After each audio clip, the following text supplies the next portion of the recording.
ATM is supposed to be one of the best inventions for consumers. But who is it really helping? The next time you're at a vending machine, you might want to think about getting juice or water because other drinks may be bad for your teeth. Plans to build a parking lot have been put on hold. That's because in order to build a spot like this one, it would cost $40,000. Good evening and thanks for joining us for tonight's edition of WEIU Newswatch Nightcap. I'm Christopher Nelson. Corporal Joshua Newman, a United States Marine, has been in Iraq since March. Today was the first time seeing his family since he last visited them in February. Hey, how you doing? Good. How you guys doing? Good. It was great.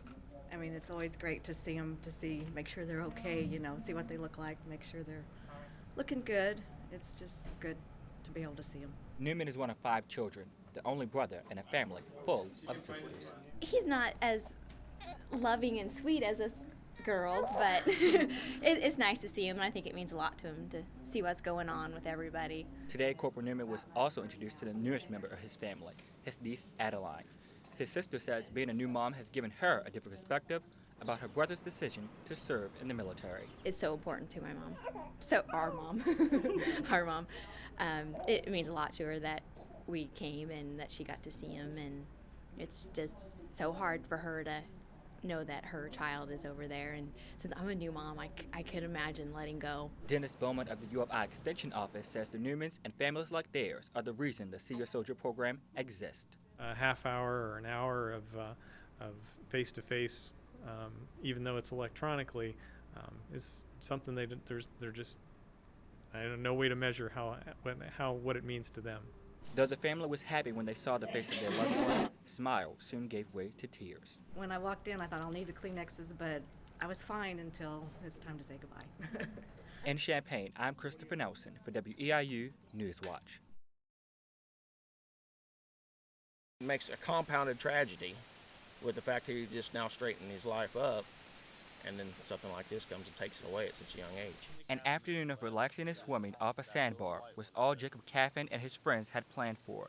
But what the boys didn't plan was for their day to end searching for a friend gone missing in the Wabash River. So we had 3 gentlemen swimming in the river on a sandbar, and the deceased subject apparently got off of a sandbar and got into the current of the river. At around 6:17 on Thursday evening, the teenager's body was found right behind me along the Wabash River. Ed Brennan has lived in the area his entire life and knows the victim's family. He says Caffin struggled as a teen, but recently decided to change his behavior and make better choices.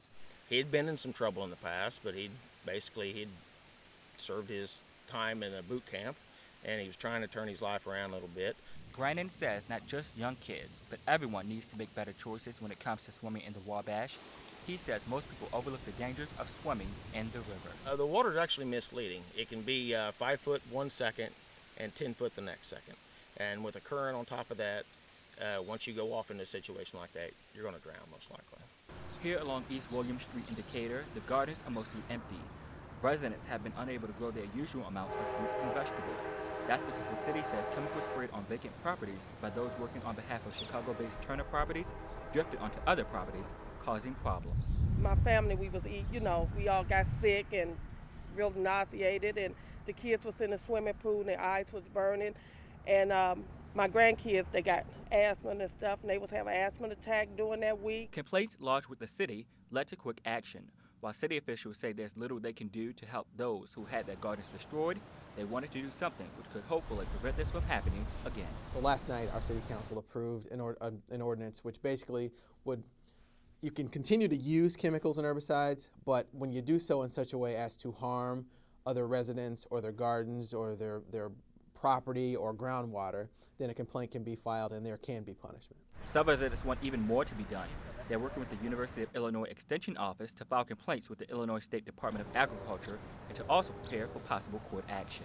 We've helped them get the correct forms and get them mailed into the state so that the Department of Agriculture inspector could come out or investigator could come out and evaluate the damage on their property. Tony Brown says overall she's happy to see local and state response to the matter. Like they really up on it. They once I called Harold McView, and he found out what was going on.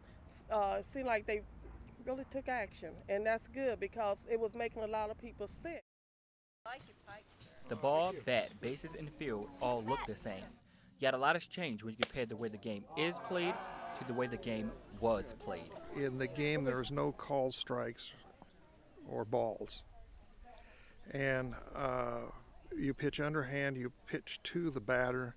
It's a defensive game instead of an offensive game. Fans of vintage baseball say it's more about a love for the game. In the 19th century, the teams were friendly, and it was played by people who were trying to be upstanding citizens and cheer for the other team when they did something well, and so on. That's a refreshing change. This weekend's contest put two teams against each other. Charleston's team, the Friends of Lincoln, battled the region's oldest team, the Decatur Rock Springs Ground Squirrels. We'd never heard of it. We didn't know actually what we were going to Columbus to play. We couldn't figure it out until we got there. And we thought, well, it'd just be fun to try it. And so we did, and we enjoyed it, and that's where the interest started. And the more we played, the more we enjoyed it. And the more we were interested in it, the more we wanted to share it with other people. While the Ground Squirrels' beginning was accidental, they have spawned a bit of competition in the region. There are now a host of other teams that compete. When we started, we were the only team in Illinois. And now there's a lot. So it's not so hard to find teams to play. Actually, you have the opposite problem. Unless you want to play 40 or 50 games a year, which we no longer want to do, you cut back. All through the summer, families head to area parks, making vintage baseball a family affair. In Charleston, Christopher Nelson for WEIU Newswatch. Recovery efforts in Minneapolis today are focusing on accounting for the missing, while in Illinois, the governor is calling for immediate inspections of critical bridges and the state. Good evening and thanks for joining us. I'm Christopher Nelson. Police Chief Tim Dolan says more victims are still in the water. CNN's Rusty Dornan reports. The Illinois Department of Transportation today, and they tell us that a bridge that crosses the Wabash River at Mount Carmel was inspected today. Though that bridge is not in our immediate area, IDOT says inspectors will be out every day making sure all of the almost 8,000 bridges in the state are safe.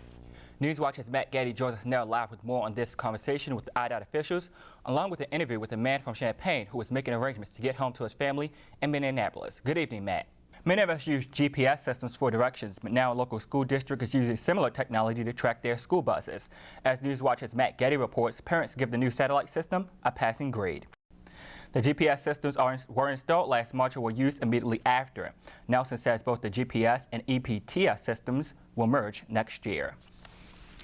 Casey School Board members meet to hammer out details on a new school addition. The area is in for a lot of sunshine this weekend. As we leave you tonight, here's a look at your Skywatch 7-day forecast. Have a good night and join us again on Monday here on the area's only local newscast on PBS.